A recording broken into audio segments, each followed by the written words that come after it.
Welcome back everyone to thinking time. Before we just get started here with thinking, I'm gonna move out of this. I know I said that it's just gonna be whatever first place they found, but I'm not interested to play on this game because the location isn't interesting, so I'm gonna take as much as possible. And bring it over and probably find some jungle or some such. The topic of today's video is going to be why I'm an idiot. Not exactly. It's going to focus on why I have a hard time telling people I participated in HTC, or when people ask me, oh, so what's going on in your life? I struggle to say, oh, well, I'm trying to be a high ticket closer, because that's hard for me for some reason. So we're gonna try and do some psychoanalysis and try and figure that out, I guess. Where's the call block? I was at a birthday yesterday, and my aunt asked me, so what's going on in your life? And I know I'm supposed to answer, I'm a high ticket closer, or at least tell her, well, I work part-time as a salesperson in a retail store, tech store, but on my side, I'm trying to pursue being a high ticket closer. That's what I genuinely should answer, because that's the truth. But I held back for some reason. I didn't say that. I was like, oh, I work part-time. And then she had to dig in further. I was like, oh, what do you do other than part-time? I was like, I did a course, kind of. And the people, my family around me, my girlfriend and my parents were like, well, she's doing this thing, right? And they had to push me before I really dared say it, dared to talk about it. And so I want to figure out why I'm holding back. I've kind of noticed this, is that with HTC I am not completely committed. But before we really get into it, let me just start by explaining to everyone who doesn't know what HTC is, possibly.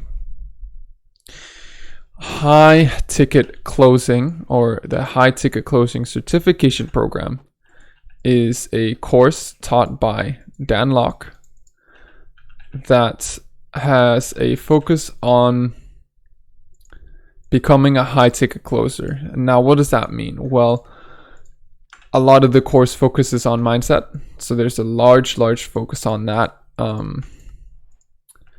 Being a good high ticket closer involves, do I not have room then? What can we throw? It involves having the mindset of a rich person, not being rooted in scarcity, having self-confidence, speaking with the right tonality, being an authority, looking constant growth in life. I believe we've talked about this, and I believe that purpose of life is growth, so that's very fitting for me. The essence of the course, if you want to explain it very simply, is it teaches you to close high ticket deals. And that is, a high ticket deal is defined as something over $2,000. And the course teaches us the last step of the sales process of that, which is closing. That's the last step of any sales process. Any convincing anything is closing. So it teaches us that because the market has actually become very big for it, and there are a lot of courses online that sell for over 2K, a lot of digital marketing, stuff like that, where these people, they know how to lead gen, they know how to get interest and copyright, but they don't have time or are bad at the last step, where people get on the phone with them and they have objections and they have questions, and people don't like these influencers, as we call them, or business owners or partners. don't know how to handle that properly. And so that's where we come in. We close the deal for them. We get on the phone for them, deal with the prospects and leads for them, and then we take a commission of the sale. That's essentially the business model of a high ticket closer. Now, that's the simple explanation. If you want to get really into it, there's a lot of mindset, there's a lot of personal growth, there's a lot of, if you want to talk in Bob Proctor terms, paradigm shifting. A lot of different aspects go into this. Did I not? Oh, fuck. So, why is it hard for me to say this? Because I just explained it to you. And I've experienced this multiple times where people ask me, what do you do? And I know I should just tell them, but I lock up and I can't. So why does that happen? Part of it is that it sounds like a scam, right? It's because, it's a course that teaches me to become wealthy. It teaches me a way to earn $100,000 a year if I get good at it. $100,000 a year in that salary, right? That's a lot of money. It sounds like a scam if you tell people about the best parts of it. I don't believe it isn't. I don't believe it is. But for some reason, I'm scared of telling them anyway. And that might be rooted in because I am afraid of being perceived as someone who would get scammed. I have some negative association with that for some reason, and so I'm too scared to tell. Because I'm thinking, oh, well, maybe they'll... Oh, Foxy. Maybe they'll judge me. That's definitely an explanation, and I think that's... I do think that's part of it. If I had to come with a more complete explanation, though. Did I not? I didn't. And I need to think more about it. And I also have to think about, okay, well, what do I do to deal with my fear of being perceived as someone who would be caught in a scam?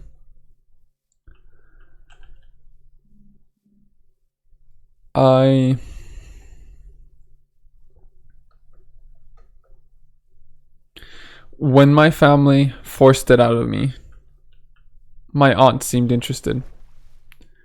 She was interested. She was cool with it. She was like, "Oh, that sounds great. Like, awesome that you're doing something." It's like, yeah, it felt great. It was like, "Oh yeah, awesome, thank you." And it sounds a lot better than saying, "Oh, I sit around twirling my thumbs all day," because I'm only working part time. What do I spend the rest of my life on? Jerking off. I don't know. So, and at the same time, if I just said what it is with confidence, because when I do explain it, I'm very unsure. I'm uncertain. I'm withholden. So if I just told people with confidence and with honesty, I would probably, it probably wouldn't sound like a scam to them because I have so much conviction in what I say. So, how do I deal with this? I do think part of it is because I'm scared of how I'm perceived. I don't know why. I actually thought I'd gotten rid of that part of me. But I care a lot about how people... See, I say I care. Or I think I care. But with so many other things I do, I don't care. Right? I can pick my nose. I walk around in lazy ass clothing. I only shower if I feel it's necessary. I act like an idiot. In public, I don't give a shit what people think about me. And in private, not really either, because I'll act like an even bigger idiot. Do I have enough food? Yeah. So it doesn't seem like that's the issue here. Then what is?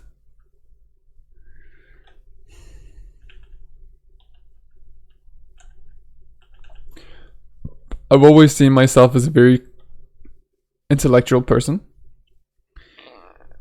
So part of it could be that, okay, well, I'm smart. I've always seen myself as smarter than the average person, smarter than most people in general. So if I'm smarter than most people, then I'd be smart enough not to get caught in a scam. And then if people think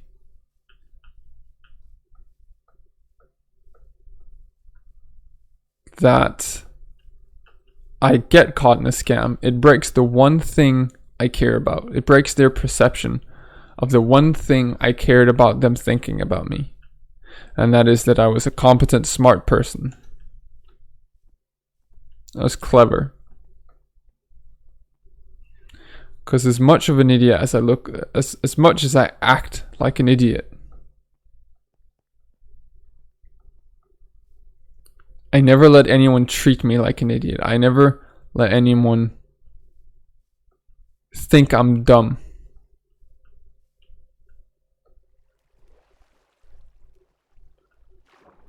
And I never give off a dumb vibe. I just act weird.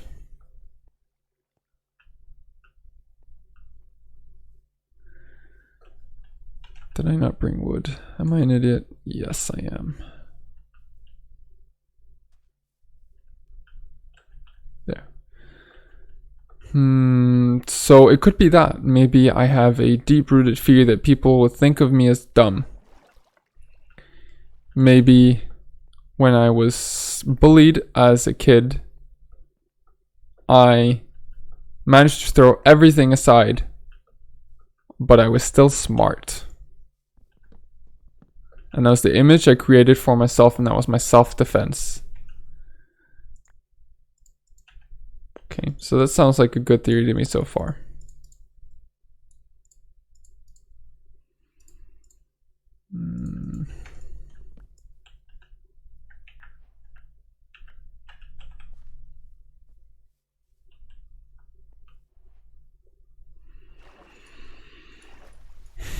Now, why does that matter? I mean, it shouldn't, right? I shouldn't give a shit if people think I'm smart or not.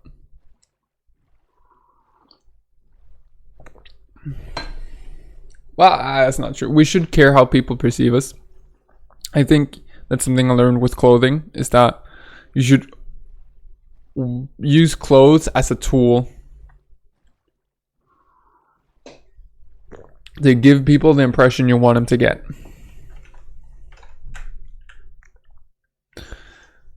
And so, hold on. Okay, audio's still there. So, we do want people to think we're competent, but we don't want it to damage our behavior in any way.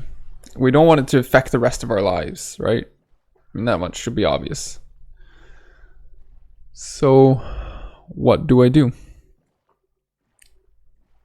Well, let's think this through. Is HTC a scam? Okay, well, I went into it looking to find an alternative way that doesn't involve college and school. I invested into the program thinking I'd earn money. Have I earned money? No. So is it a scam? I don't believe so. That is not my opinion. Actually, you know what? That's not a matter of opinion. No, it is not a scam. I've gotten value, I've gotten a skill, and I've gotten an opportunity that I wouldn't have otherwise. And I believe it's just a matter of time before, with this course and Danlock and the skill, I can earn money. I just haven't done it yet. So no, it is not a scam. but it still sounds like a scam. I had the same perception when I first learned of the program, was that, oh, this is a scam. It's too good to be true. So, what then? Well, can I convince people it's not a scam? Maybe. But not if they decide it's a scam and then don't want to think about it. It's like if someone makes a decision that something is a scam or something is wrong, and they're not willing to listen to you, they're not willing to open up their mind to other possibilities, then there's nothing you can do to make them change their mind. That's a pretty simple truth of convincing people, I guess.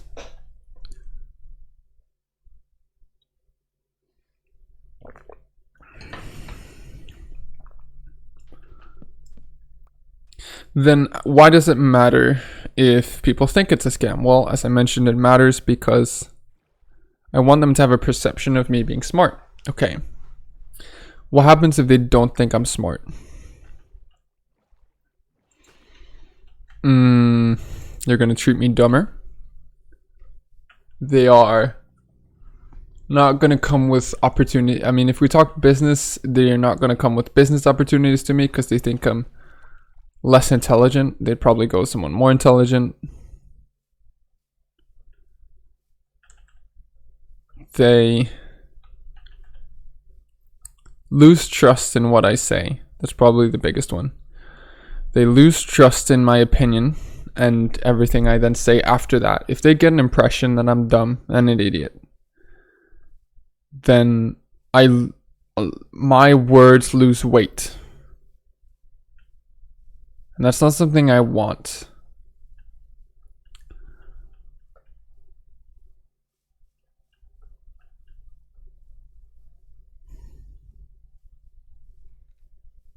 I've had this theory for a long time that my dream is to be an influencer, I guess, be a stage talker, be on TEDx or TED Talks rather, not TEDx, be on TED Talks. Talk in front of the stage, influence people, persuade people to help themselves, spread my message, whatever that may be at the time. I've had a theory that that's my ultimate dream. And this would seem to cooperate with that, in that I'm now saying the worst thing that happens when people think I'm dumb is that they don't listen to me. And if they don't listen to me, then I can't help them. And I can't spread my message to them. Because I think I'm oh so smart that everyone should listen to what I have to say. And that might be true. I might be oh so smart that everyone should listen to me. And that's kind of why I'm doing these videos. Because I want to spread, I want to get my thoughts out there. So if the truth is that,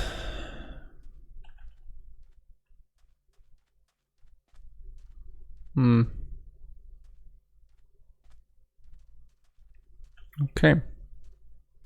Then I might just have to accept that I won't be able to change the minds of everyone.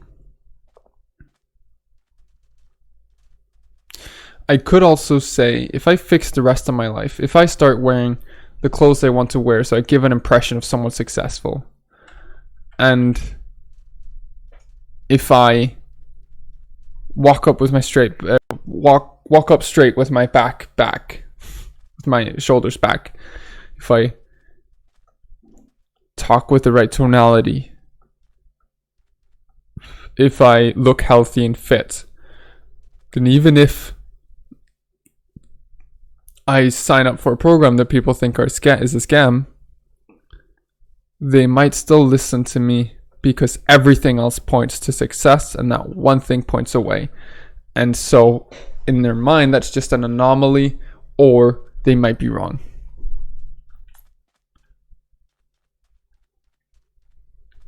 And I do not look like a smart person or successful person right now. My health, my fitness sucks. My clothes is lazy because I don't have the money to wear the kind of clothes I would like to. I guess that's kind of an excuse. Talk about that later.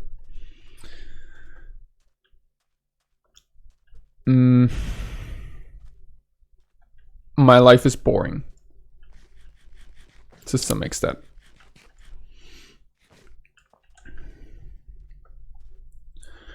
Now, if I want to be... And then we're suddenly stuck in a circle, because I alluded to this earlier. I am not 100% committed to becoming a closer, because I still have some fear of what if I'm wrong, or what if it doesn't work, or what are people gonna think? There's still something in my mind that's holding me back from committing 110% to this.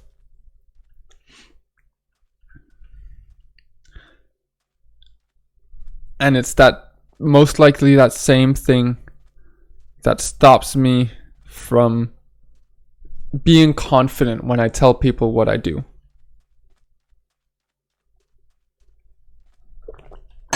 And what is that one thing? Why can I not commit to the program? Or to being, I mean, I graduated the program. I'm just an inner circle now. I'm just not taking the actions of a high ticket closer and not acting like one. I've learned the things, but I don't act like one. So what do I do to act like one? How do I commit to this?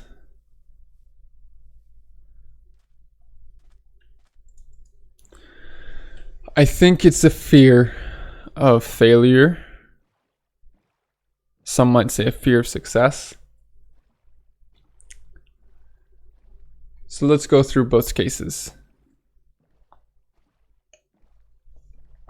If it fails, I've spent a lot of money. I've borrowed a lot of money to invest into this thing that was wrong, and I'm an idiot. And I'll lose some of my self-image, and other people's opinions of me will go down.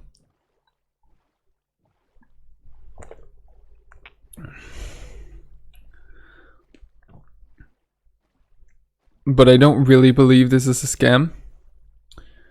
It's more that I believe that I might fail it at this point.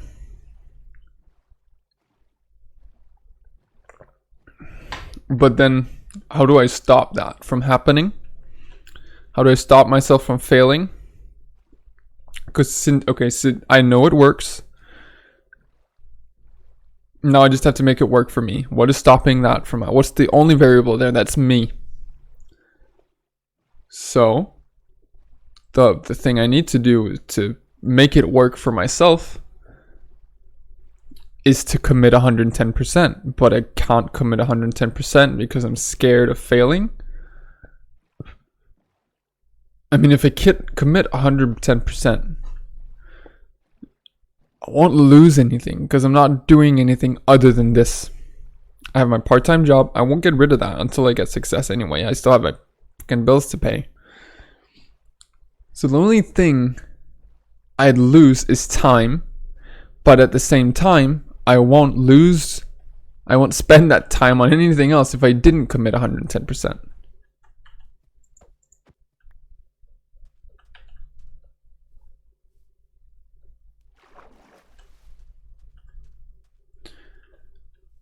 So fear of failure doesn't make sense, because to not fail, I need to invest 110%. I mean, that'd be circular logic, and that's not, a lot of people do that. That's why they're stuck. So it's possible, but at the same time, there's nothing to lose if I fail, other than my self-image.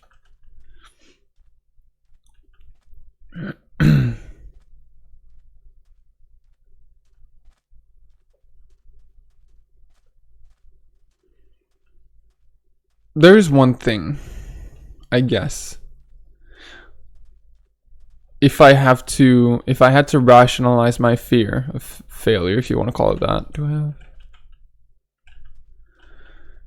I could be rationalized as, I'm not going to pick this up, as oh dear Lord, Jesus. I have friends and we play games. And I have a girlfriend and I want to take care of her. And she has Asperger's, so she requires more time than most. And then I have a cat, but that's a cat. They don't need a lot of attention. I think there is, if I had to rationalize it, which is probably stupid to do, but if I spend too much time on HTC, I'll lose my relationship with them. And I don't think I'm willing to do that.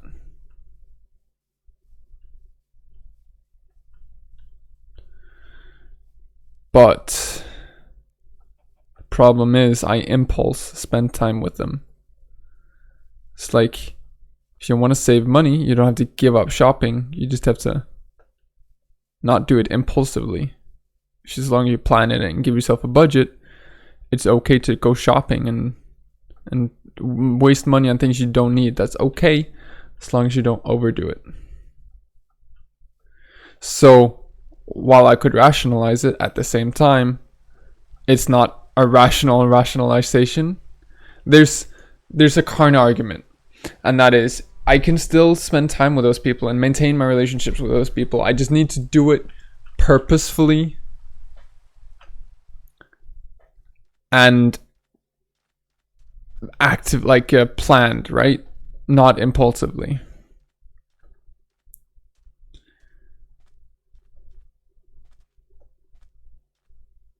Okay, and there's something to said before that, because a lot of people, a lot of gurus or YouTubers or whatever, a lot can be said for living your life with purpose. That's something I've heard a lot, and when you think about it, it makes sense, right? Every action you take should be taken with a purpose. I should spend time with my friends and do it purposefully instead of on accident when I'm supposed to do something else. I should do HTC on purpose instead of I'm accidentally bored. Like, they have us role playing, so I should be role playing on purpose instead of, oh, I'm bored, I'll go role play. It shouldn't be a coincidence that I'm doing the things I'm supposed to be doing. It should be purposeful. And every decision I make should be purposeful and thought out. And to take a hint from Littlefinger, I have an image in my head and I need to have a clear image, and then every time I have to make a decision, I think, does this get me closer to my goal? And if the answer is yes, then I do it. Right?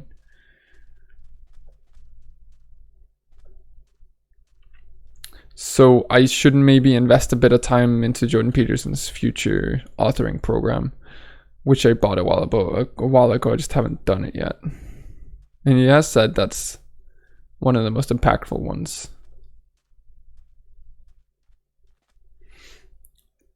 And with that, I get a clear image that I could then work towards, right? Something I can compare my current situation with and think, does this get me closer there? And if yes, then do it.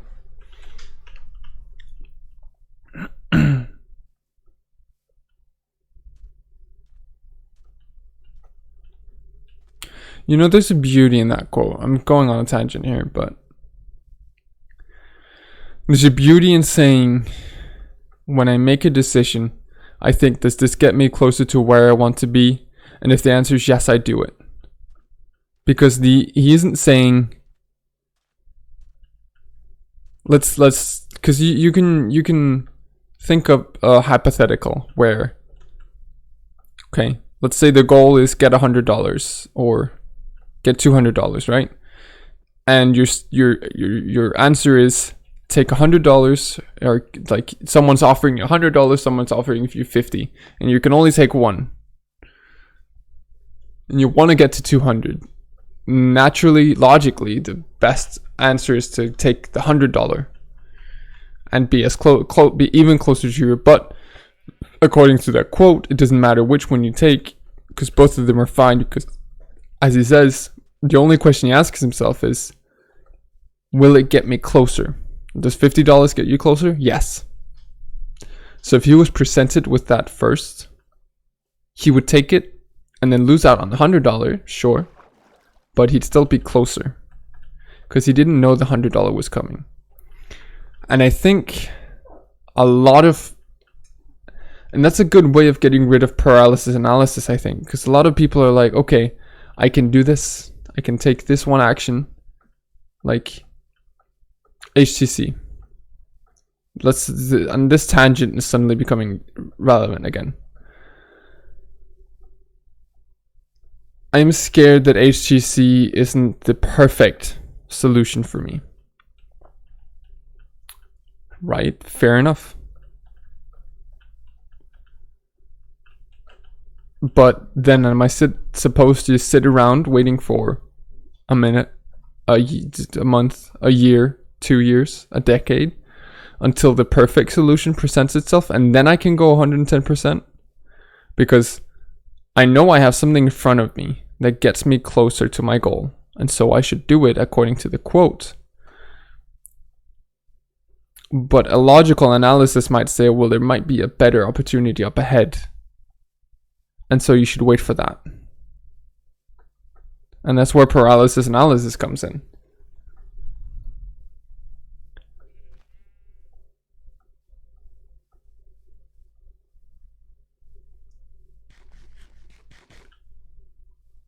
So the beauty of the quote is, it doesn't talk about, well, if I have to make a decision, I ask myself, does this get me closer to my goal?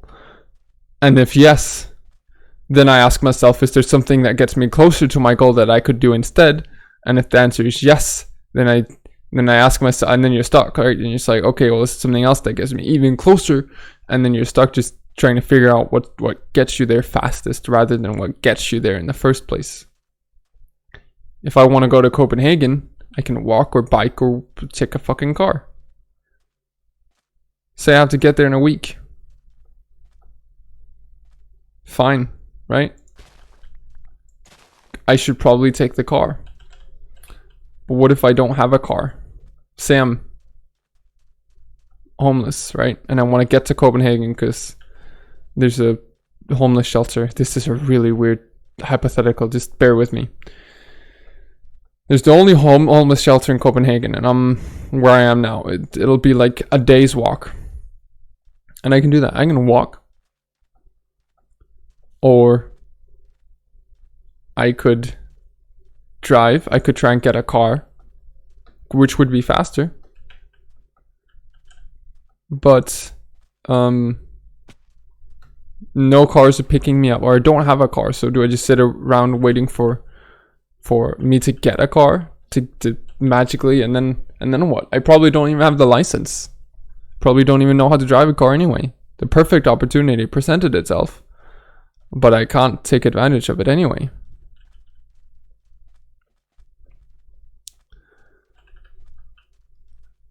And then maybe a bike shows up. I'm sure that's better, but how long does it take for the bike to show up? A day? Because in 24 hours, I could have gotten there on my bike. It might have been tough. I could get there by walking. So as the homeless person, I should ask myself, well, can I walk? Okay, yes. Does it get me closer to the homeless shelter? Well, yes. So I start walking. And then maybe along the way, I'll see a car.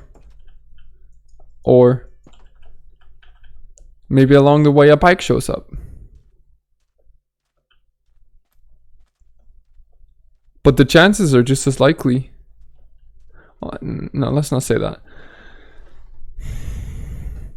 But at least now I'm moving. At least now I'm getting closer to where I want to be. Instead of sitting around waiting for a better opportunity to come up. Because I'm too lazy to walk.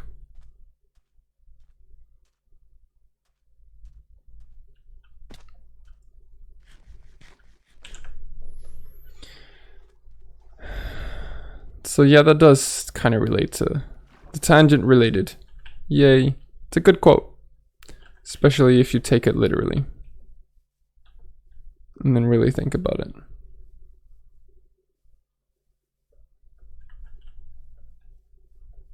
But I've thought of this before. Like, I know that the perfect opportunity isn't going to show up, and the best thing I can do now is to follow HTC with all I have, 110%. But I still don't do it. And we've said success of failure doesn't make sense. We can rationalize that away. I guess success of failure? What the fuck? No, fear of failure doesn't make sense. We can rationalize it away.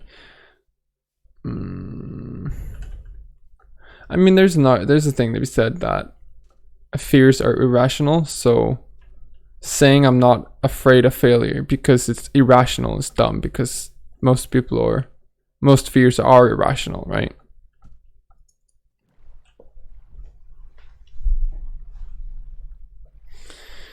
But then what about fear of success?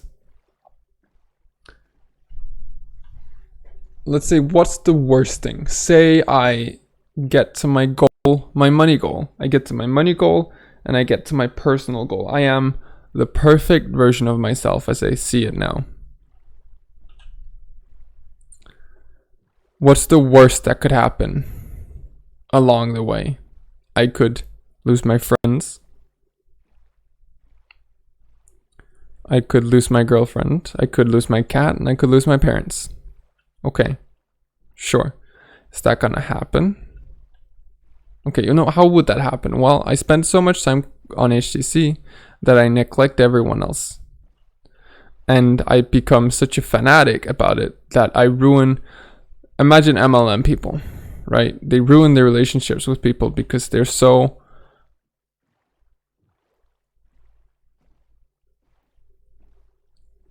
into it. Like, they spend all their focus and all their energy, all their time on multi-level marketing things, on selling this product to everyone.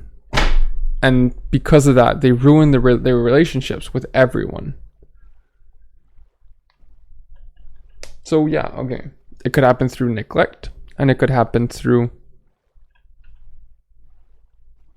overzealousness. Is that the right word in this case?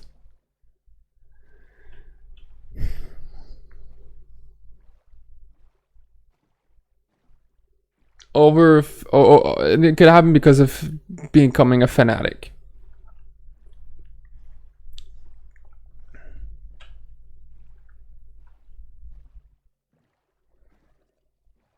So those are two real fears, and I think that makes sense, right? I'm afraid of going in 110% because I'm afraid of becoming a fanatic who then loses everyone. That's a legit fear. I guess that's not so much a fear of success as it is a fear of the consequences of success. I'm afraid of the price I have to pay because I don't know what the price is yet. Holy shit. People are afraid of growing and becoming more successful because with every step of success there's a price, and we don't know what the price is until we paid it. And so people are afraid of paying that. They're like, okay, I am where I am now. I'm pretty happy with this deal. I paid my price. I can live here. I could move up in the world, but to do that, I'd have to pay another price, and I don't want to know what the price is anymore. I don't want to gamble on it.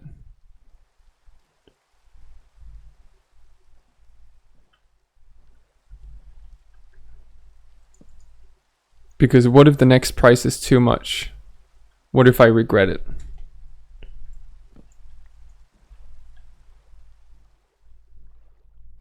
Ooh. I think that's a good theory. I think that's a really good theory. people are always talking about the price of success, and people who get successful early pay it early. And that's why people who've gone through a lot of pain, who've had a rough childhood and just have a lot of, or just a rough life, they have a lot of conviction. And so it doesn't matter what the price is, it just has to be paid.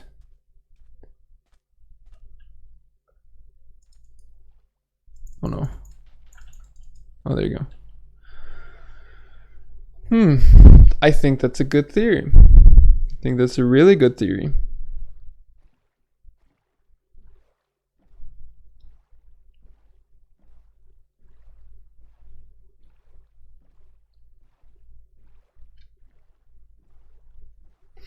I'm afraid to tell people I'm part of HTC. I'm doing HTC. I'm a closer. I'm afraid to tell people I'm a closer because the more I tell people, the more real it becomes. And if it becomes real, then I have to commit 110%. And if I commit 110%, I will get success. And if I get success, I'll pay the price for success. And I don't know what the price is, and so I'm afraid to pay it.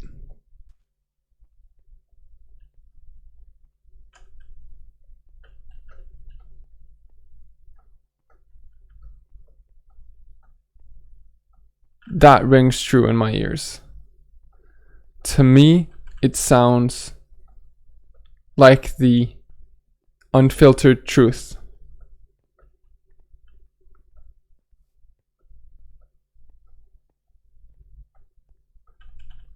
And it explains why I'm afraid to tell people. And it explains why I can't commit. And it explains why people who've gone through a lot with a lot of conviction can commit.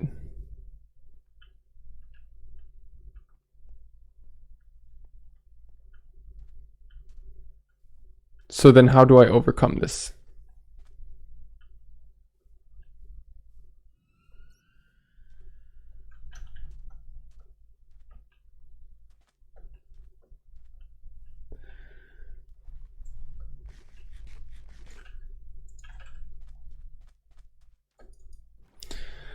I overcome this.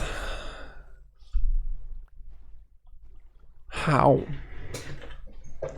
How would I?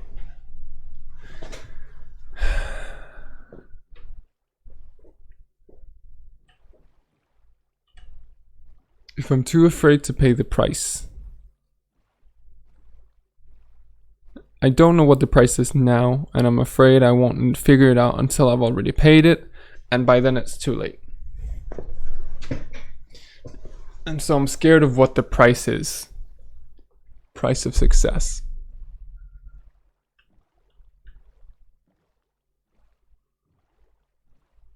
Okay.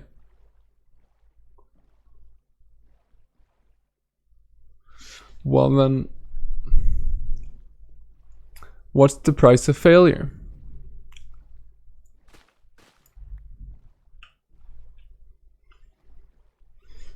None, because I'm already at a place. And I can stay at this level. If I wanted to, but do I want to? No.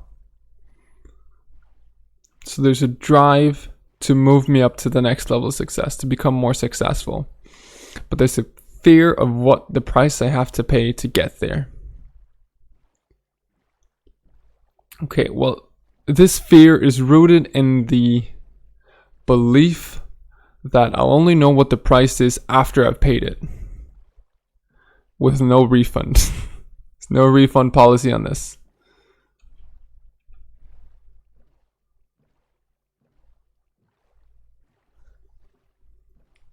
So how? Well, let's think. Is that wrong? Is that a wrong assumption to make? Maybe. I mean, one of the things we know, okay, what do we know has to be paid? Well, for success, we have to give time. So we have to sacrifice time from other things. And that was mentioned in that friends and family. But right now I have a lot of time on my hands and I'm not spending all of it. Like, I'm not happy with how I spend all of it, so I have a lot of time I can spend on it before I have to start sacrificing other time. I have time in excess, so I have a lot to spend before I need to sacrifice the time I don't want, before I have to sacrifice anything. It's that I can't figure out a way to word it, but I think it makes sense. So that's the price that always has to be paid. Time.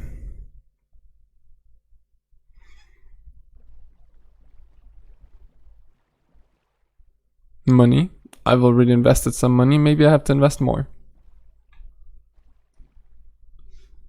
Maybe that ends up being part of it.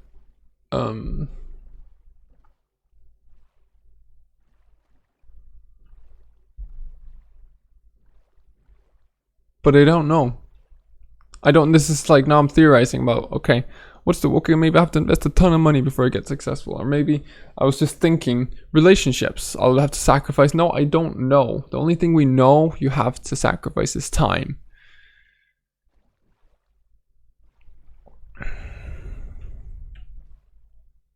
And there might be other sacrifices necessary, but I don't know what they are. So can I figure it out? Or can I build a system such that before I pay it, I know what it is and decide whether or not it's worth paying for?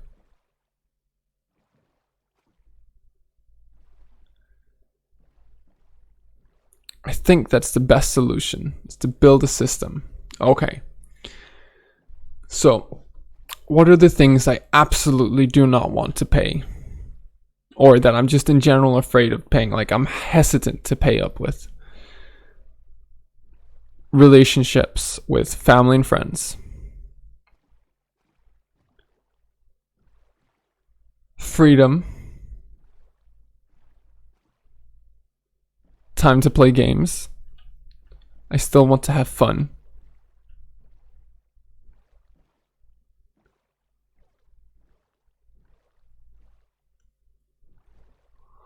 Ethics. My moral code. I'm not necessarily, like, I haven't decided exactly what my moral code is, but I'm scared I might have to sacrifice some part of it. All right.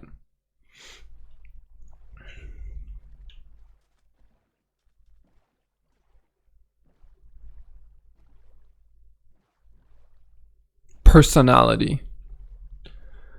I'm afraid I'll have to change into someone I don't like to get successful.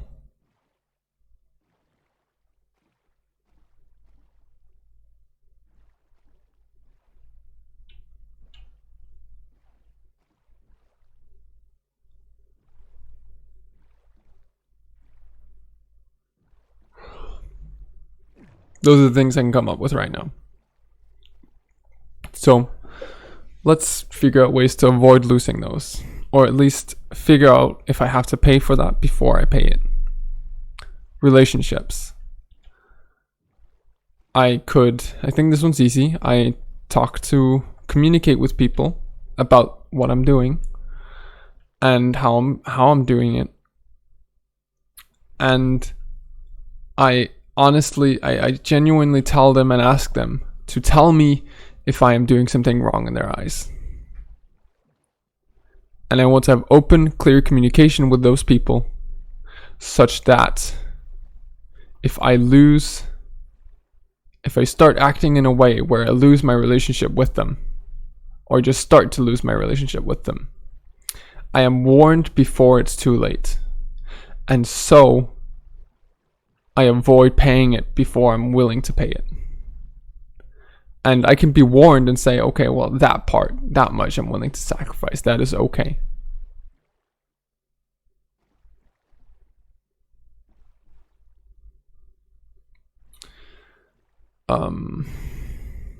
I forgot most of the things. Time to play games.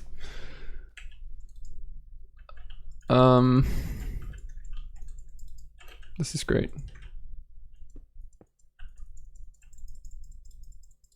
Come on. Oh.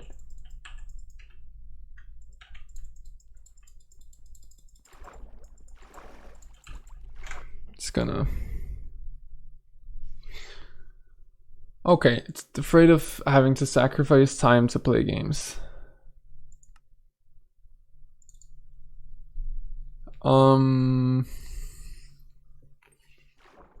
Okay.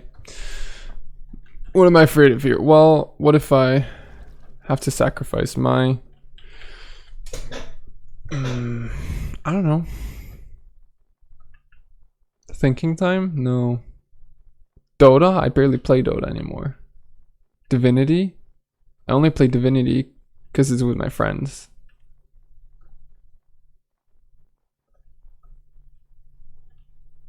So I think this one's more in the line in freedom to play a game I want to play if I want to play it, not necessarily. See, I've lived my whole life being very impulsive about games. It's like, oh, this new game came out, let's play it. Or I'm in the mood to play this game right now, so let's play it. So there was freedom.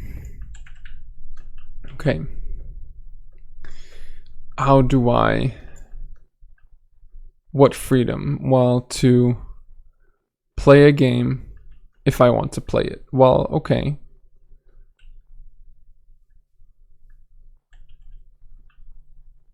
But am I not doing this for freedom?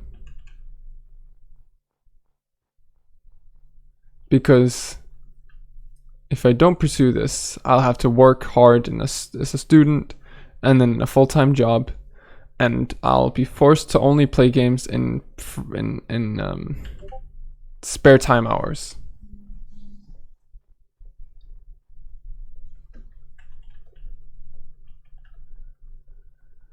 And this is really cool. If I do this, I might have to spend a lot of time early on. But if I just schedule my days, if there's a game that comes out that I want to play, I can just schedule it into my day. So if I keep structuring my days, I might not impulsively get to play games, but very few things are good as an impulse. As I mentioned earlier, live your life with purpose, not on accident. So impulses aren't good. So saying I want the freedom to be impulsive, I mean, it does make sense. I mean, it feels good to be impulsive. So I do want the freedom to do that, but I don't, like, right now I don't have the money for it. Say I want to play a game, I can't, like, I don't have the money to play, to buy it if I don't have it already. I didn't get to play Battlefield 5 because I didn't have the money to buy it. So right now I can barely do it anyway. And this, I'm working, I would be sacrificing some time now to make sure I have it later. Some impulse time now. But then is that okay? Is that the right choice? Like, oh, we sacrifice now for later? I think most people would say yes, but I don't think it's obvious and right. Like, I don't think people think through it when they say that we should be sacrificing the present for the future. So that's something I want to think about as well. But at the very least,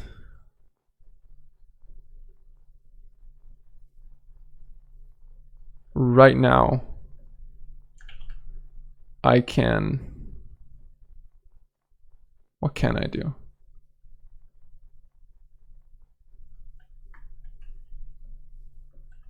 Right now, I can schedule game time.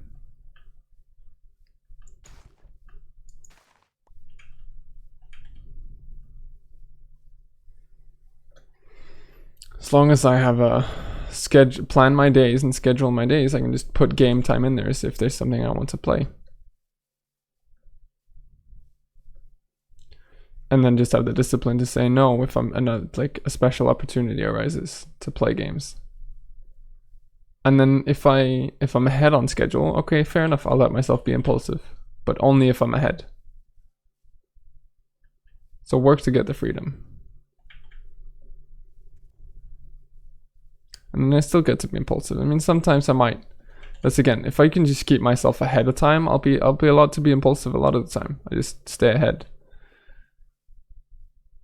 So yeah.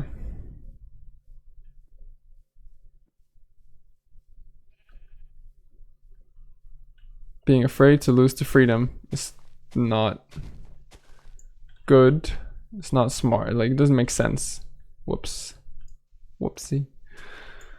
Because I'm doing this for the freedom that I'll lose later on anyway. This is a good point. Like, I'm gonna lose this freedom no matter what, at least to some extent. And then not really get it back, but now I'm sacrificing it purposefully to get it back later. Okay, so that was kind of 3 covered. Gaming time, freedom. What was that 2? Relationships. Ethics. Well, I don't really know what my moral code is right now. Necessarily. I do have some sense of it, but I haven't clearly defined it. And even then, it would probably change and shift.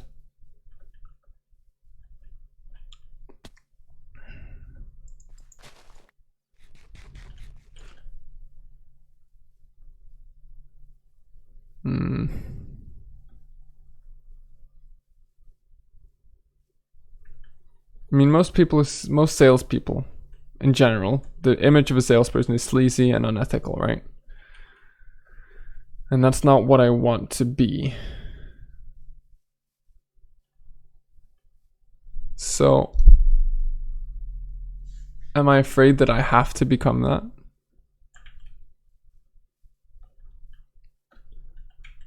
And will I suddenly have to sacrifice my ethic? I can't see myself sacrificing my ethics and my moral code without realizing it.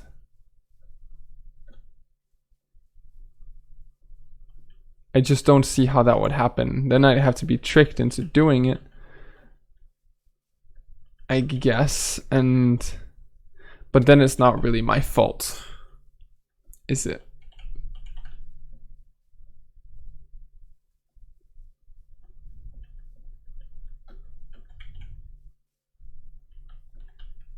And if I'm okay, to avoid this, I just have to be aware of it.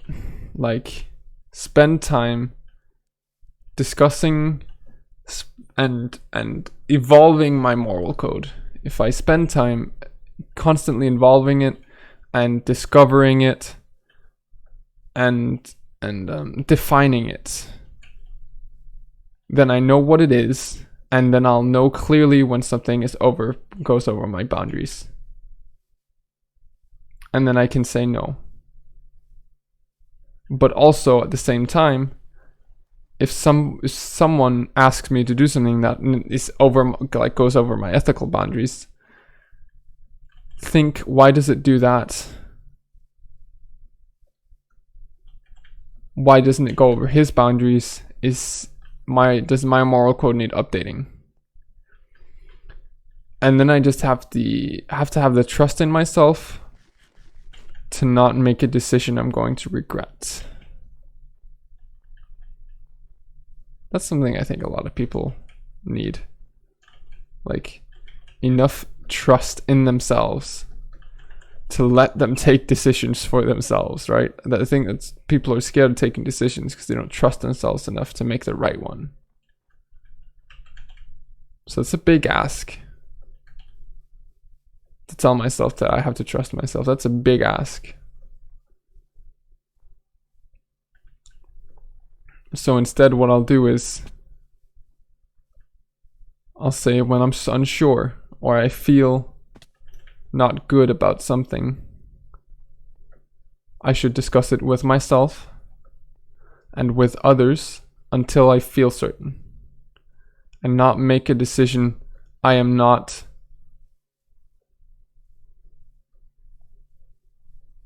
confident in, that I am not comfortable with. Now, we need to do things we're not comfortable with, but this is specifically, like, we need to be uncomfortable to grow. But this is for specifically ethical things. If I'm morally and ethically uncomfortable, then I will not take action without first discussing it with myself and with others.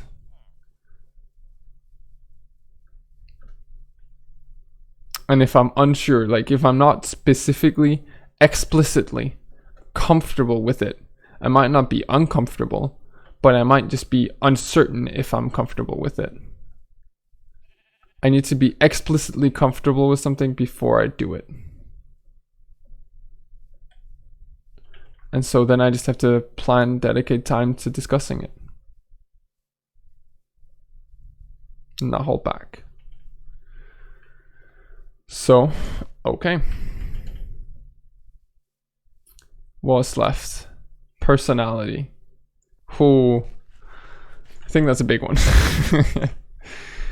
Let's say I'm afraid I'll change into a person that I don't like.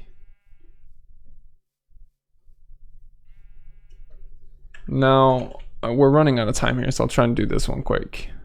And that's kind of dumb to do this one quick because this one's complex.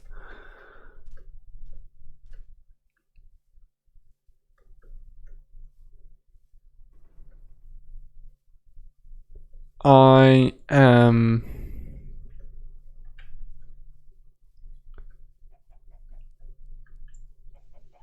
Let's start with this. Would my past self like me? Probably not. I wouldn't like me. The adults I like were fun and energetic and charismatic, and I'm not those things right now.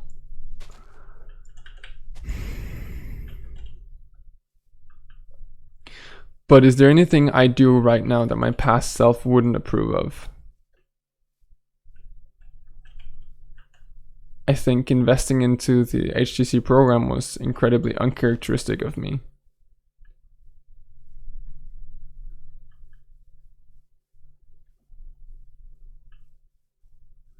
I think becoming a salesperson was very uncharacteristic of me.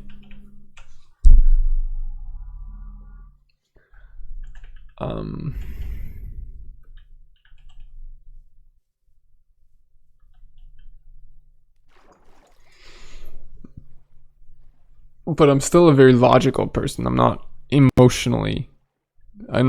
making decisions based on emotions, and that was one of the things that was big for me when I was younger. It's like not even that far back. It's to be a logical individual.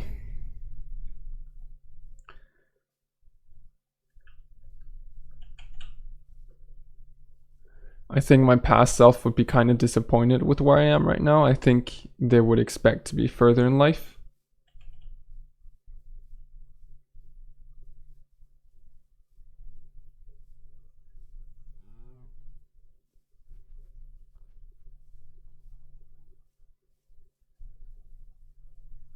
Close. My past self would probably think I'm dumb for wearing suits, like for wanting at least to wear suits and wearing shirts, and not just, I used to only wear t-shirt and jeans because I was stubborn and that was just what I was comfortable with, and that's just what I wore. Like that was just it. There's nothing to it other than I had this belief that we shouldn't change how we look based on other people's perceptions. And in an ideal world, I still agree with that, but that's just not the world we live in. And people perceive us differently based on what we're wearing, so we should use that tool to our advantage. Either way, I don't have to defend myself right now. I used to not want to care about clothes, and now I do. So I think I'd probably be, my past self might think I'm dumb for caring about clothes, think I'm wasting time and money on it. It's probably the closest thing to a major disagreement I'd ever have with my past self. So, do I regret who I am now? I mean, not really. I think the only time anyone's ever gonna completely regret the person they've become is if they run on autopilot, do things on accident rather than on purpose, and don't think decisions through, especially things like related to moral and ethical code. I think that's where, at least if we listen to movies, that's where people struggle the most, right?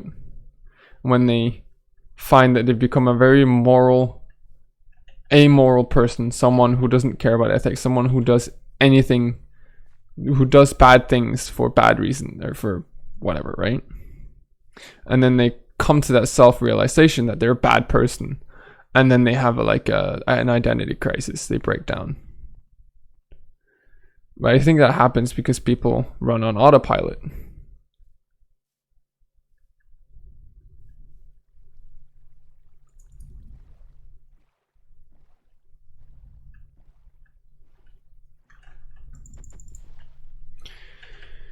So if I want to avoid becoming a person I'm not happy with, or a person I am not proud of,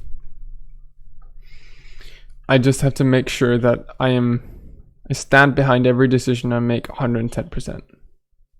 And that means I have to think it through absolutely, and then I have to just get behind it and not hold back anymore.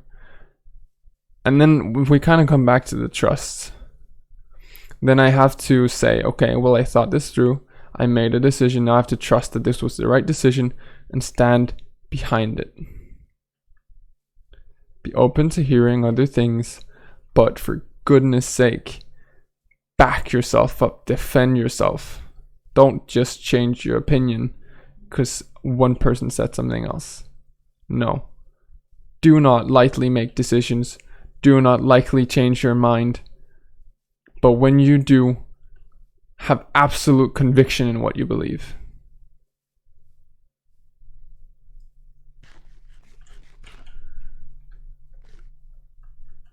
And so I have to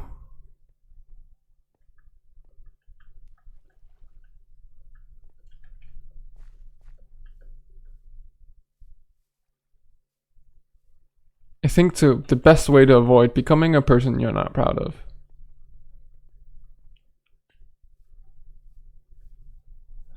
the best way to avoid that is to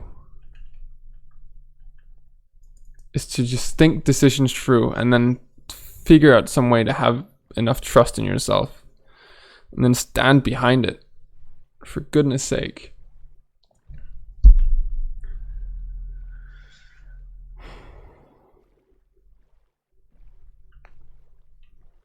Because if you live an uncertain life, you're never gonna be proud of who you are, I think. So yeah, just like, that's so ethical and moral and ethical and personality thing. They seem to board up against each other in that. Every time you make some decision, just make sure you think it through. Discuss it with yourself and with other people, and don't live on autopilot. As long as you do those things,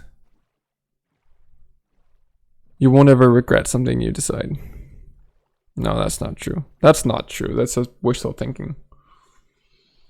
We can make purposeful decisions we regret because we didn't think it enough through.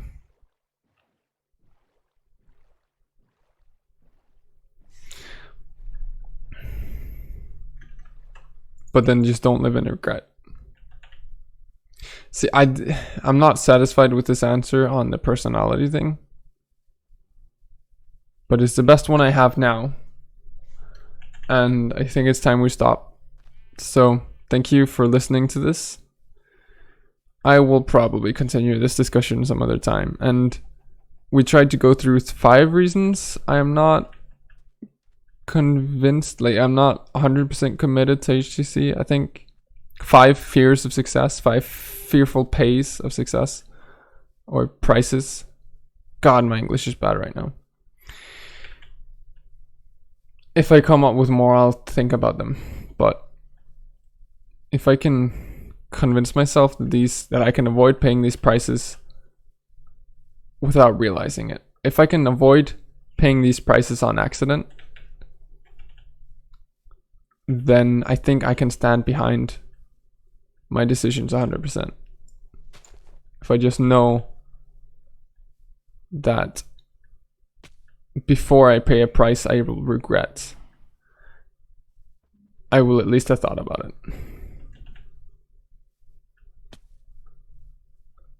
and made the decision to pay the price first.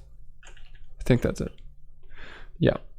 Anyway, see you in later discussions. Thank you for listening. Still didn't find any good place. I'm kind of looking for a jungle, by the way, if you were wondering. Yeah.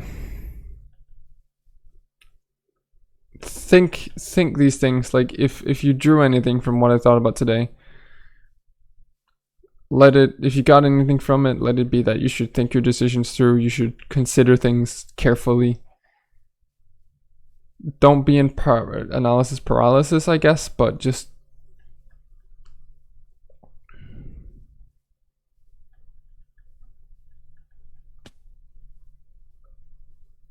figure out why you're scared, and then figure out how to overcome the fear. And if the fear is like a good fear in the first place, if it makes sense. All right. Bye.